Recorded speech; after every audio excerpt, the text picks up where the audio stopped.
അതിലൊന്നേ ഞാൻ എനിക്ക് രണ്ടാറുണ്ട്.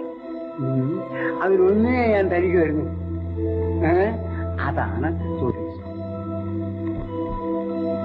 എന്റെ രണ്ടാടിനെയും ഗവൺമെന്റ് ഏറ്റെടുത്തുകൊണ്ട് എനിക്ക് 2 കുടം പാല് വീതം ദിവസം തരണം.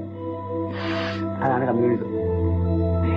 എന്റെ ഒരാടിനെ തനിക്ക് തന്നിട്ട് തന്റെ മുട്ടനാടിനെ ഞാൻ വാങ്ങുന്നു. അതാ ക്യാപിറ്റൽ. ഇത് ചെറിയറിയാതെ ഞാൻ തന്റെ മുട്ടനാടിനെ ഓട്ടിക്കും.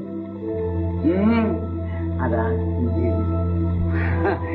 എന്നെ ഒറ്റ വീട്ടിന് കൊന്നിട്ട് താൻ എന്റെ രണ്ടാടിനെ എടുക്കണം. അതാണ് പാലിന്റെ വിലയുടെ നേരെ ഇരട്ടി തീറ്റക്കൂലി ആകുമ്പോ പട്ടിണി കിടന്ന് എല്ലും തോലുമായി എന്റെ ആടിനെ ഞാൻ ഇറച്ചി വരയ്ക്ക് വെക്കും. ഇത് വാങ്ങിക്കുന്ന ഹോട്ടലുകാരനത് ചിക്കൻ ചോപ്സ് എന്ന് പറഞ്ഞ് 80% മാട്ടിറച്ചി കൂടെ ചേർത്ത് നാട്ടുകാർക്ക് വിൽക്കും. അതാ ഡെമോക്രസി. എനിക്ക്